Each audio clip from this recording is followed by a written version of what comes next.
Patrick, what's on your mind today, sir? How are you doing? What's on my mind is that the bride and I and her sister went to Oppenheimer last night, which is Oh, nice. extremely good. Full house at the Willow Creek, big screen. I had the last seat in the house on the corner, but even the front rows now are set away in these wonderful new theaters, so you can see it. But somebody reminded me of this while Oppenheimer was running on the screen for 3 hours. Oppenheimer Jr. was winning the game for the Twins. Carlos Correa, Oppenheimer Jr. Drove in the winning run for the game with a rare clutch hit. That is his maternal name, I believe it is. Oh, But what? his look it up. His real name is his full name It is is Carlos Correa Oppenheimer Jr. Carlos Javier Correa Oppenheimer Jr. Really? Junior, yes. So somebody reminded me of that. I haven't done a full study on where the Oppenheimer comes in, but that's an unusual name for a Spanish fellow from Puerto Rico. Here we go. Okay, so Correa was born in Puerto Rico to Carlos Correa Sr. and Sanibel Oppenheimer. Although let's see, the family's income was. I'm just on Wikipedia here. It doesn't say anything. It just talks about like his family income being low, and then Well, and he became a great baseball player. So wow, she must have been a European or a American or somebody who went to Puerto Rico at a young age and ended up marrying Carlos's dad. So the maternal family name is Oppenheimer. Yeah. Is that how it works in some Latin American cultures? In Latin American countries, a lot of them use the maternal name. I think David Ortiz what was his name when he first? David Arias. David Arias. And then I think he went with Ortiz, which was the mother's, the maternal name. Yep. If I'm not mistaken. So let's see. So his Spanish name, his surname is Ortiz. The second or maternal family name is Arias. So David. So he went with the maternal name when he first came here, and then then David became Ortiz. Americo Ortiz Arias. I'm guessing is how you'd pronounce it. Anyway, the more you know. Look at this, dropping knowledge bombs. I looked it up. Not actual bombs. I looked it up several months ago to just see if the Correa, and it said Oppenheimer Jr. and I said, huh? So somebody reminded me of that today on Twitter when I was talking about how good Oppenheimer was. So whenever he hits a key bomb somewhere, it's a bomb. It is a real bomb. You really nuked that one. If he really, that was like an atom bomb right there. That one. Do you think we can get Dick Bramer to have some fun with this one, or no? Oh, no chance. I don't know. Maybe he could. I don't know. Who knows? Check with Provis. Dick's trying to get, and it's caught in front of the track. We're out number 2. Dick's had a few of those this year. He's, I think, more than normal. That he's gotten me momentarily excited, and then somebody got caught. It was. I feel like about 10 years ago, it was very prominent. Like maybe 8 to 10 years ago, and it became kind of a thing on social media. People would.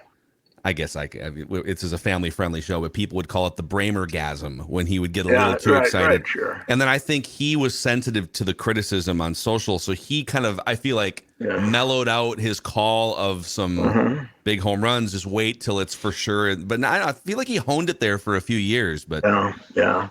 Lately he's gotten a few, but they sneaked out another one, huh? They're now 10-4 in the man on second extra innings. All right, aren't they 10-4?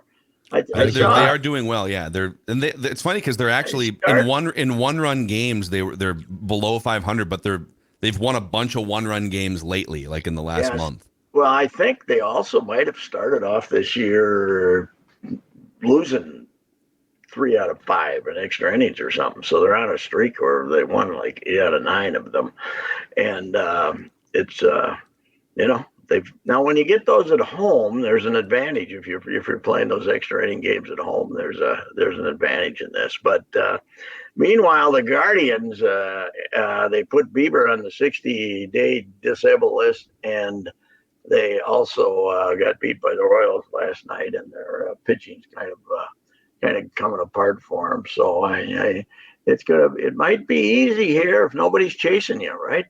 You never know. You don't want to get overconfident with this collection, but you never know. Meanwhile, Matty Wallner strikes out 3 times in 4 at bats, and we're going to say, "What's Wallner doing here? Why did they have Wallner here?" So I would think that. Did you see how bad Larnach's numbers were in St. Paul before he got here? I had no idea that he was hitting. Yeah, but he's good here.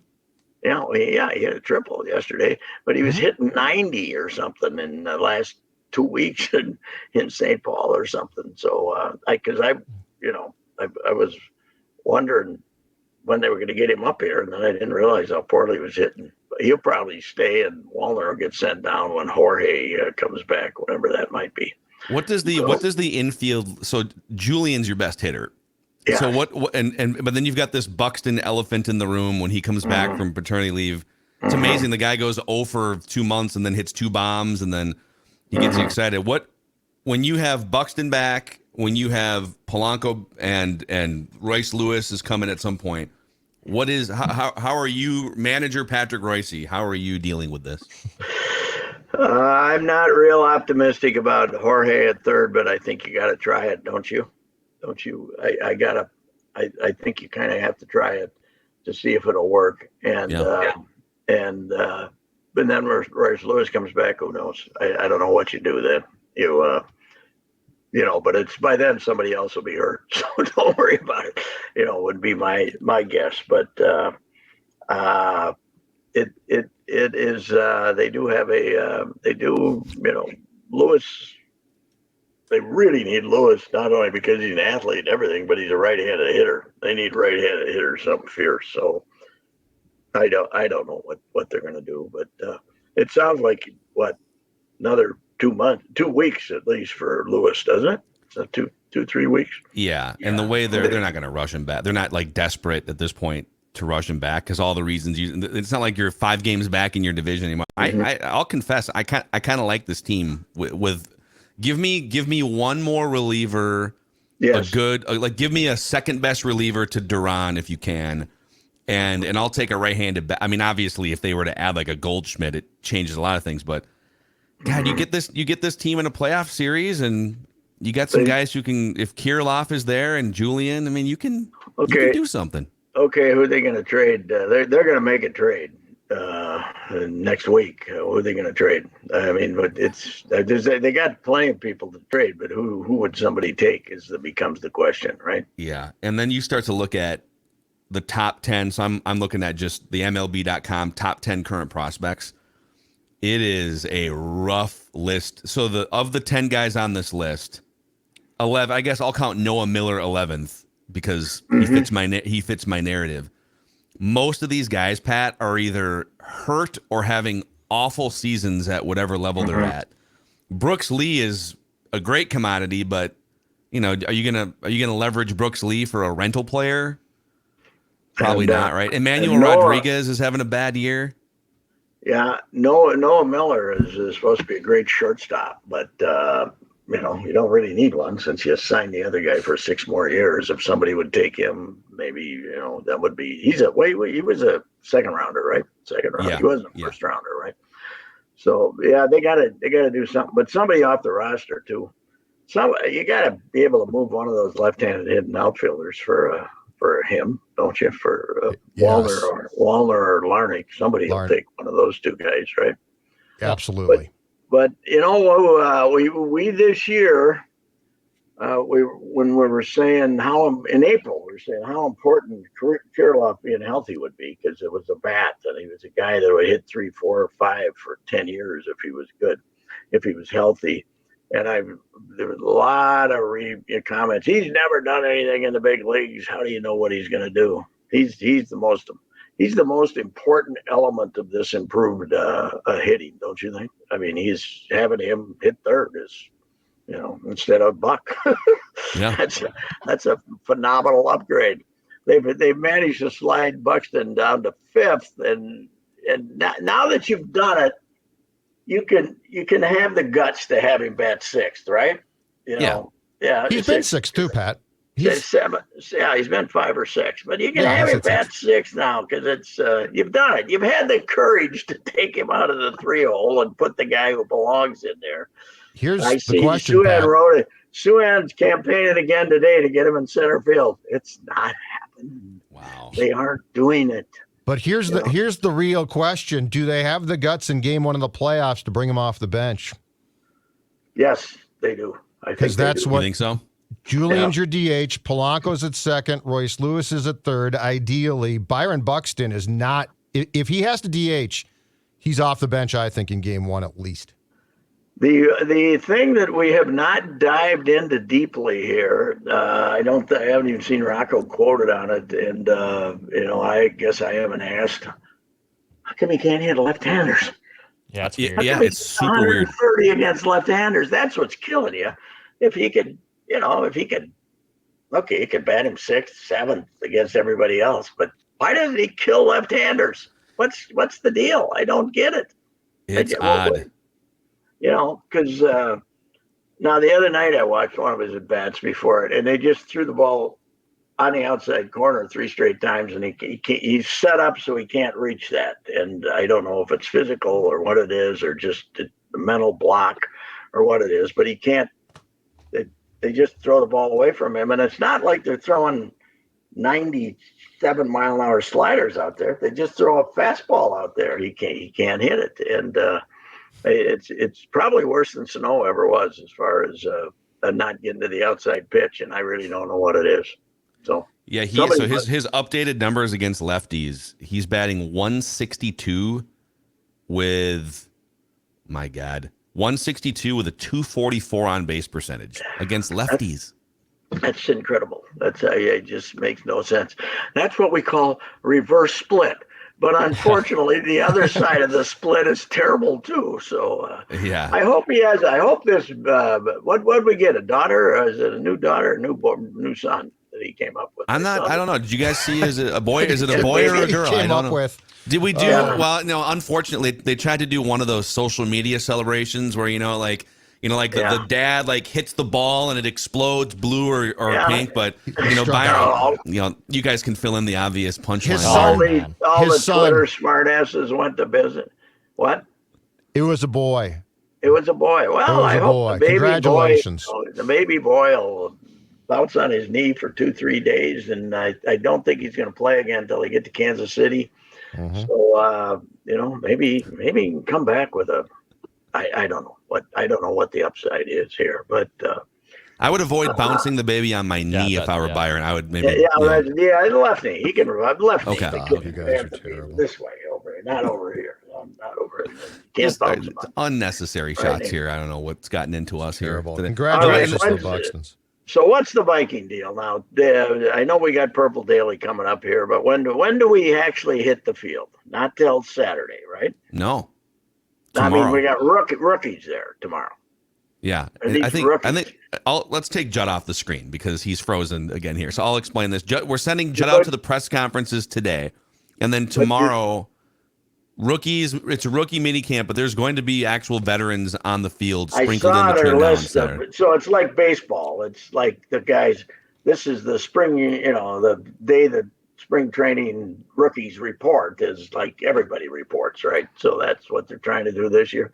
Of course, Danny Hunter, we got to find out if he's going to report. He's certainly not coming in early. That one we can assure that. But the fact he's likely, if they don't reach a deal, like today, he's likely to hold in, I would think.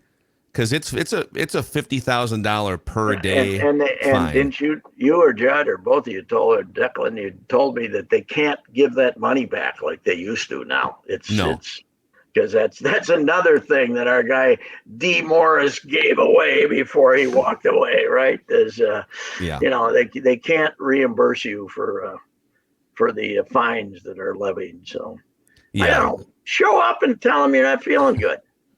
That's what if you don't want to, just do a soft boycott, right? Yeah, I have some stomach cramps. Yeah, but I'm here. you can't really tell them you're hurt because they're not going to pay you. So I don't know. I got a headache. I don't know. The Omni Hotel had bad Indian food. I couldn't. Yeah, I can't get on the field right. today. Can't get out there. Yeah, that's right. Whatever. That's what I would do. But I wonder what ungodly number he's after that they won't pay him. Well, it sounds like, and we don't know the exact figures here, but it sounds like based on Doogie's reporting, and Shooter had a note about this too, that the Vikings are willing to give him, because he has a $4.9 million base for this year, which is like 30th. It's not workable for the three of us. We'll take it. Yeah, but if you're one of the best edge rushers in the world, you're going to need more than that to go risk your body. That the Vikings are willing to give him a lot more money for this year, but that it's about the guarantees and the money beyond 2023 because of his injury history. Age is becoming a thing a little bit for him because he's 29. So that's kind of what they're trying to figure. I'd pay him for 2 or 3 years and take my chances. He was healthy. He was healthy last year. Yeah, they played him out of position for half the year. They had him chasing guys down the field and stuff. All you got to say to him is, "See that guy back there? Go get him." We don't want this nonsense of covering tight ends down the field or whatever it is. Just go get him. And that's what Flores likes too. You're really putting Flores at a disadvantage with this new aggressive style. If you don't have at least, you let Smith go already, and that I don't have any problem with that. But you need one of those guys. But how about our? Did you see that Buffalo's second running back got hurt? Hines, yeah. It was a weird incident too. It was like someone crashed into him on a jet ski or something. Yeah, he was on a jet ski and somebody hit him. But that's what they're saying now. We'll have to see the video if he might have been out there doing tricks or something, but on the jet ski. But does that mean Dalvin's going to get a job finally? Could be. It could be. He might want to go there on a 1-year deal to get a decent amount of money and have a big year and become Buffalo, go to a Super Bowl with Buffalo or something. So I don't know if you saw the news over the weekend that a bunch of the top running backs in the league, Dalvin was like traveling, so he wasn't on this call, but like 10 of the top running backs in the league all got on a Zoom call to talk about the depressed running back market and how they're all getting screwed. And a day or two later now, this morning, Saquon Barkley basically just says, "Screw it. It's a 1-year deal with it's $1 million more in incentives beyond the franchise tag, but the incentives are tied to the team making the playoffs." Really? So he basically stopped playing hardball. He bailed. Yeah. You got to take what you can get. It is amazing. It is incredible, and it'll come around, don't you think? But not for this generation. It'll come around. I think. 6 years from now, we gotta, you know what? We're throwing the ball too much. We got to run the ball again. But things will change, or they'll change the rules, or some damn thing. But who was the last? Zeke was the last guy to get all the money in the world, right? And now he's got no chance to get a job. Don't you think? He's got to be behind a lot. He's behind Dalvin, I would think, unless he's slower. He's he's slowed down. He's huge. He's not. What's the thing in Green Bay? Do they got both those guys still making money? Dillon and Jones. They got them both. They have one of the highest paid running back rooms in the NFL. I'm pretty sure. Well, they got 2 of them, and then they got. I see that the arrogant Mark Murphy, who basically talks a lot more. That'd be like Ziggy coming out and giving us a football update. But this guy, he played. He's a genius. But he's basically warning Packer fans that it's going to take a while for Jordan Love. In other words, he kind of compared it to when Aaron Rodgers started out, and Aaron was 6-10 his first year, right? Yeah, isn't that right? They were that way. So, it'll be. I'm not a guy who sits and waits for the NFL season to start, but I'm interested to see what Love looks like, aren't you? Oh, absolutely. If he can play or not. I mean, I think it's fascinating that We're ready to declare him a stiff, but we don't know. We don't have any idea. I think it's like hopeful. It's hopeful declaration of being a stiff by Bears and Vikings fans. You can't possibly hit on a third jackpot in a row, right? But yes, we'll see. Just remember, as Uncle Pat has warned you, the Vikings start this season owing 3 wins to the football gods. Okay, they have to give 3 back from last year. So if they have 13 win, or they got 12 win talent this year, they're going to win 9. So because there's going to be 3. How in the hell did that happen? Games which go the other way, because all the how in the hell did that happen games went their way last year, right? I mean, they got beat by the Giants, but they got beat. The Giants outplayed them. They got beat. You know, they you thought maybe because of all the miraculous wins of the year, they could pull that one out again. I was actually talking to Bud Grant when the guy dropped the pass, and remember in the going to be the first down and the game. Mm-hmm. And the guy who was it, the receiver, they hadn't dropped a pass all day. They dropped the pass, and there it is. There it is. That's what they've been waiting for, the big break. And then they didn't for what the only time all year they didn't capitalize. But they owe the gods some wins, that's for sure. Yes, they do. And we're looking forward to all of your detailed training camp reports later this week. Patrick Royce, boots on the ground at Twin Cities Orthopedic Performance Center. I'm ready to get in the car right now and head out to the golf course. There you go. So, that works. Yep. Okay. All right. We'll see if Justin Thomas can get on the Ryder Cup team. That's the drama this week. So, or get in the FedEx playoff. FedEx Cup. Yeah. Right. All right. All right. See you, Pat. All right, Royce Unchained, presented by our friends over at Power Lodge and Miller Marine. Still so much summer left here. I would estimate at least 2 really good months of being out on the lake. So stop in one of the 3 metro locations for Power Lodge and Miller Marine in St. Cloud. Get into one of these Benningtons for some throttle therapy as you continue this beautiful summer. MillerMarine.com and PowerLodge.com.